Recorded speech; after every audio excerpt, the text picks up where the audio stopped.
Hello friends, I hope you're all doing good. I welcome you all to this new class that we have launched called the Guided Answer Writing Program for the Political Science Optional. Till the time the course on the political science does not come up, I thought I can try to help you out by giving you certain inputs regarding how to write the answers effectively for the political science optional. In this particular series, my objective would be to, pick up the previous year question papers and specifically help you analyze what kind of questions have been asked and how do you go about answering those questions. Now, as I just explained, that the first objective of the series here is that we shall be discussing the previous year questions which are asked by the UPSC in the political science optional. So, what I will do is that I will pick up one specific question. Then I will explain you firstly what that topic and what that question is all about. And then I will give you the core points that you have to remember with respect to, that particular topic that has been asked. A special focus will also be given in this particular lecture and in the series entirely to make you memorize the scholars so that you are able to write analytical answers in the main examination and gain an edge over your competitors. So with this basic introduction about the series, let's get going now. So you see friends, this is the first question that I decided to pick up. This question is a comment based question that was asked in the UPSC in 2013 in the political science optional for 10 marks. The question was called "Personal is political."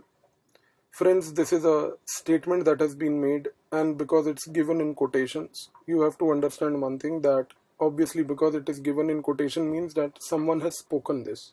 So that means that if you are not genuinely aware about who has spoken this statement, you'll have a difficulty in answering this. That's the first thing to remember. Second thing, friends, is that this question is of comment type 10 marks, and this question of 10 marks has to be answered as the UPSC directive says in 150 words. Friends, please stick to the word limit. Preferably, if possible, wrap up your answer within the stipulated word limit. And ideal would be if you can write relatively a few words lesser than the stipulated word limit. So keeping that in mind, we shall now be discussing this question. One single suggestion that I have for all of you friends is that please keep on making notes about what we discuss, because I won't be giving you any notes or the presentation slides or anything. So it's better that you keep making your notes in your notebook and you will have everything consolidated at one place. So you see, when we talk about this statement, personal is political. As I said, friends, that this is a statement made by a specific scholar. We will come to the name of the scholar and analyze that in what context was the statement made. But first, let me give you what the overview of this answer is. So, in this answer, there are three important themes that we have to basically discuss. The first important theme is the distinction that is there between the private and the political life, which has been commented upon and spoken by historical philosophers, starting from the time of Plato, as we will see. The second important theme in this question, friends, is something that relates to the challenges to the opinion of the historical philosophers by certain feminist scholars who basically challenged the historical philosophers by giving new concepts. And the new concepts that they talked about were concepts like power structured relationships, sexual division of labor, and which eventually culminated into the birth of the terminology known as the personal is political. The last theme is basically the response of social and liberal feminists to the concepts propagated by the feminists itself. So, one thing I want to make it very clear to you is that in this entire question, you have to comment based upon the historical analysis of how the personal and political concepts have been dealt by various philosophers. So, in this answer, we will start with analyzing how personal and political realms were looked at by the historical philosophers. As I just told you, friends, that we shall be beginning our study from the time of Plato. So we will try to analyze that firstly, what was the opinion of Plato, being one of the ancient Greek philosophers who talked about personal and political lives. After this, you have to explain that what was the problem in that conception given by historical philosophers. And then you have to come to the next part, that how was that problem or that fault line identified basically by the feminist scholars, And when you obviously identify the feminist critique, then friends, you have to mention certain scholars. And you have to talk about those feminist scholars who basically mentioned this specific particular thing. Then you have to explain how they challenged the idea of the historical philosophers. And as I said, and it's written in front of you in the slide also, that the challenge was basically in the form of they talking about concepts like power structured relationships, sexual division of labor, and eventually the personalist political dimension that was finally culminated into. And then, once we analyze the entire thought of the feminists, once we compare the thought of the feminists with that of the historical philosophers, the last part of this question primarily will deal with something very important known as the response of social feminists and liberal feminists. So, social and liberal feminists come at a much later stage. How do they look at the concept that was propagated by feminists? The concept of social and liberal feminist is important here to also understand that are they in sync with the idea that was propagated by the feminist philosophers, or are they trying to deviate from that idea? So that is what we need to basically work upon here, and this is the broad overview of the answer. Now, keeping this in mind, let me take you to help you to understand the entire concept. So as I said, friends, that the distinction between the public and the private life can be traced back to the times of Plato. So we all know that Plato was one of our famous ancient Greek philosophers. He had a very simple opinion. And according to Plato, anything which is basically related to the public life is basically what he called as political. Now, Plato also was one such scholar who further explained that the government and political parties belong to the public life. And he went on to explain that the family and the personal life are a part of the private spheres. Then, very importantly, friends, this notion was further propagated through other historical philosophers after Plato, who went on to say that the man is basically responsible for all activities at the public level. So, this is where you have to understand the important growth in the entire idea. So, while Plato created the foundation by saying that personal and political are two different things, and he also gave a simple categorization to explain his thought that government and political parties are part of the public realm and the family is a part of the private realm. But friends, what is important is that after Plato, the discussion went further, and certain scholars came who went on to advocate that man is responsible for all activities in the public level. So this is where the important thing is going to be, because this thought is going to be challenged later on. So if you look at this thought, it automatically appears to be a little, pejorative view. Why it appears to be pejorative or negative for that matter is because it is a very rigid opinion that says that man is responsible for all activities at the public level that include politics, education and career, while women constitute the private sphere, and they are basically responsible for child rearing, domestic work and work related to the families. So if you look at this specific thought being propagated after the death of Plato, then friends, one thing is very clear to us, that certain historical philosophers wanted to infuse a sense of rigidity. The rigidity that they wanted to infuse was something like this, that they were primarily of the belief that man is all about dealing with politics and education, whereas women are more responsible for domestic household work and child rearing. So why this particular thought is problematic is because, number one, it does not, if you look at it both ways, number one, it does not advocate that women have the capability to enter into politics and play an important role, and number two, it negates the responsibility of the man into the affairs of the family. Friends, over a period of time, this rigidity based idea has been broken down. That is why you see today in a country like India, when we go and provide certain relief to the pregnant women through maternity benefit leaves, there are provisions for man also in the household, in the family, who also gets around 10 to 15 days of leave so that he can also spend time with the family. So this entire rigid ceiling that we created is gradually getting broken down. However, this is happening today. But this idea that I am telling you is basically a historical idea. So this point was there. Then This conceptualization of public and private as distinctive spheres was challenged by modern feminists. And the first important modern feminist to have challenged that is a scholar named Kate Millett.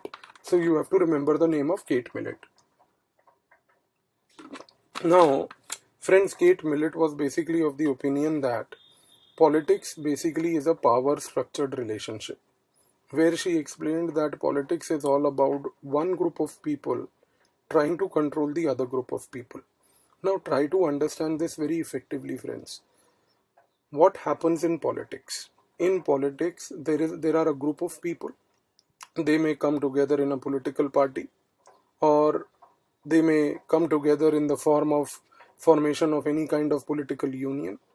And then what they try to do is that they try to control other group of people. So for example, in a country like India, when we have political parties, they mobilize together, contest elections. No doubt, they contest elections on the principle of democracy. No doubt, they are all democratically elected. But friends, we also know one thing, that once they get elected, they establish a complete control over the resources of the state.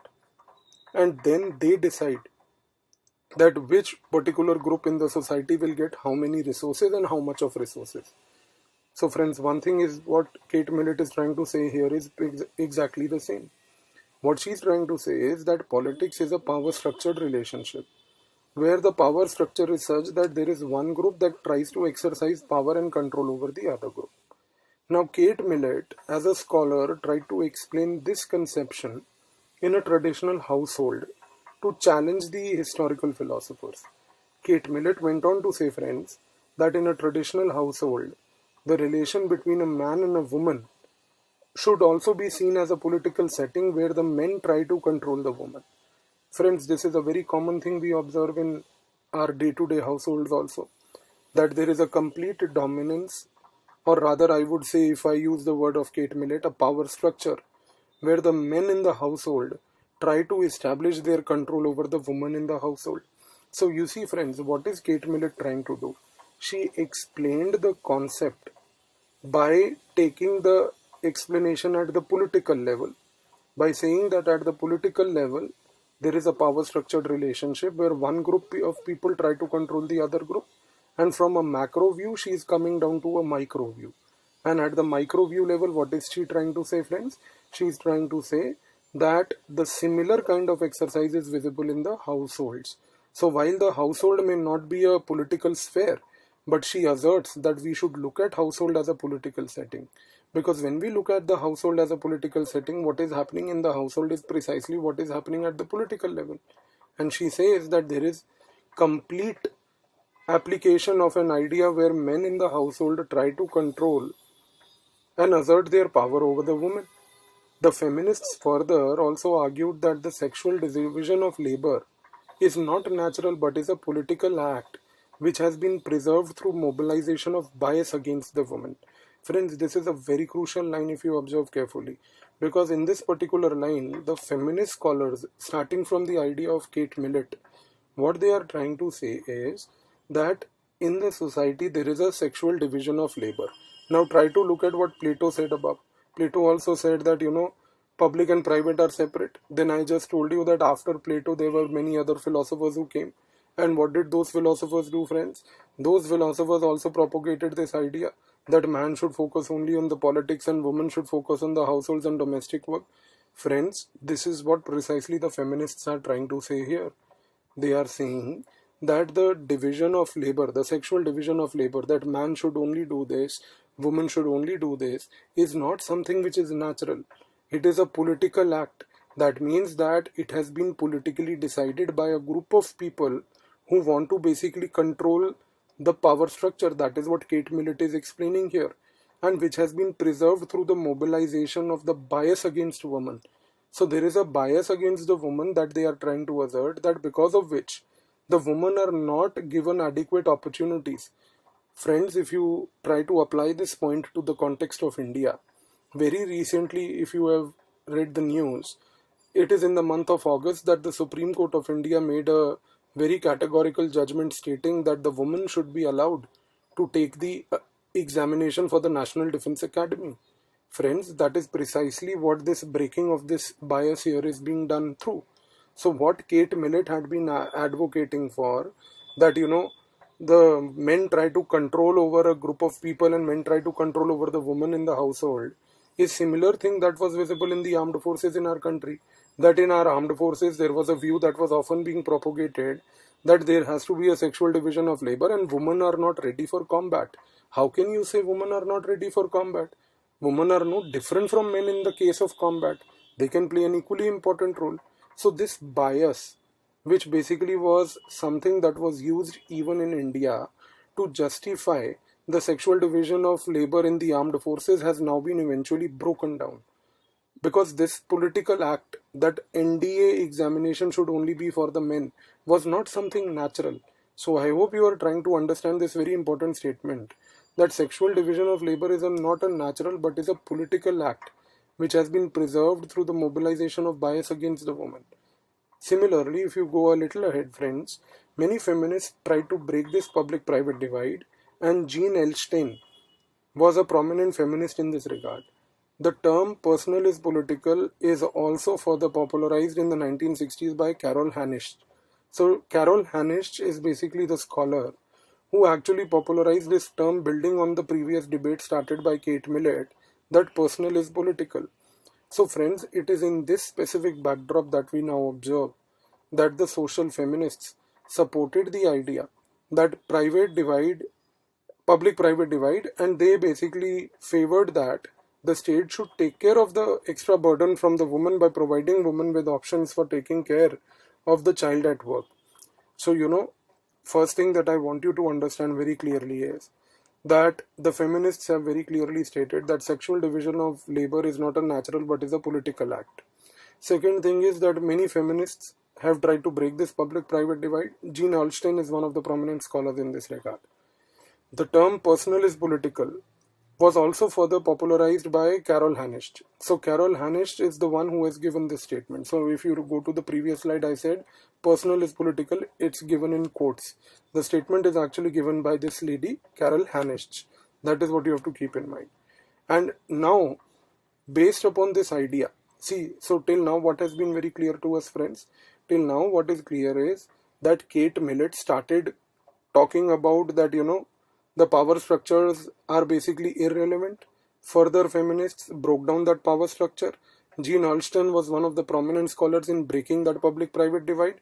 Carol Hanisht eventually conceptualized the term that personal is political. Now, it is in this backdrop, with this debate reaching till Carol Hanisht, we have to see that how the liberal and the social feminists have, accepted or rejected this idea. So as far as the social feminists are concerned, the social feminists have positively accepted the public-private divide. They believe that, the state should take care of the extra burden from the woman by providing women with options for taking care of the child at work. This means that the social feminists have accepted that yes, public-private are two separate spheres, and more importantly, it is in this regard the woman, if they are basically doing any political act or any specific act, then whatever burden they may have to, shift over because of their work should be taken over by the state. So that is why, in the 1960s and 70s, the governments used to provide for creches at the workplaces for the children. There were promotion measures to promote even the welfare of the child also. So in the 1960s and 70s, this is how the movement of social feminism built up. And the liberal feminists, on the other hand, friends, were very skeptical about this, because they were of the opinion that if the private sphere of the woman is politicized, then the freedom of the woman would largely be in danger. And so one thing is very important here, friends, that what we observe in this entire discussion of the concept is that social feminists are very much in sync with the idea of the overall feminism, whereas the liberal feminists, on the other hand, are relatively skeptical, because they believe that any such encroachment in the private sphere is only going to endanger the freedom. Because liberals are always going to be having the sole common idea of freedom. So for them, any encroachment on the private sphere of the woman, if it gets politicized, is likely to affect the freedom of the woman. So friends, keeping this in mind, Now let me take you to the next part. See, when I teach you political science, this is how our approach is going to be. So after discussing this issue, these are the core scholars that you have to remember in this. Carol Hanisch, who coined the term; Plato, who initiated the concept; Kate Millett, who basically conceptualized for the first time the need for a distinction; and Jean Alston, one of the scholars who basically broke the public-private divide. These are the keywords to remember, friends: political man, private woman, sexual division of labor, mobilization of bias, social and liberal feminists. See, friends, this, if you remember this much with respect to this question, and if you remember this much with respect to this larger debate that we have done, you'll be able to write an effective answer. Because when I teach you political science, it will be a workbook based course, and I will be giving you information like this. So eventually what will happen, friends, is that you will be able to memorize things, you will be able to have a good command over the subject as such. Now, this is an answer that I have written. Each word is something that I have written myself based upon the concept. So what is the question, friends? If I take you back, personal is political, comment 150 words. So let's start with the introduction. So introduction: the public man and private woman, championed since Plato, was challenged by feminists led by Kate Millett's concept of power structured relationship, with Carol Hanisch arguing personal is political. So friends, if you write this much, then what will happen?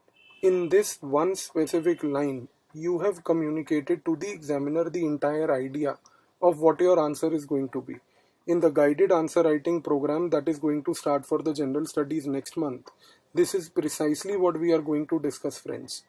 So in this particular thing here, one thing should be very clear to you, that the idea that public man and private woman, championed since Plato, was challenged by feminists like Kate Millett, who gave the concept of power structured relationship, with Carol Hanisch arguing personal is political. This is a 28 word introduction, friends. The words are very important. In the guided answer writing program next month for GS, I will give you a workbook where you have to write within the space provided. I will not let you write in any amount of words. This is the place where people have a difficulty, friends. Because when they tend to write answers, when they do daily answer writing practice and all that, they end up in writing without any concern about the word limit. We will practice in the word limit, and we will do live answer writing where the objective would be to help you this way. Then friends, if you look at the body is in 90 words. Man assuming political and educational duties and woman assuming child rearing and domestic work was a paradigm championed since Plato. This is what I told you.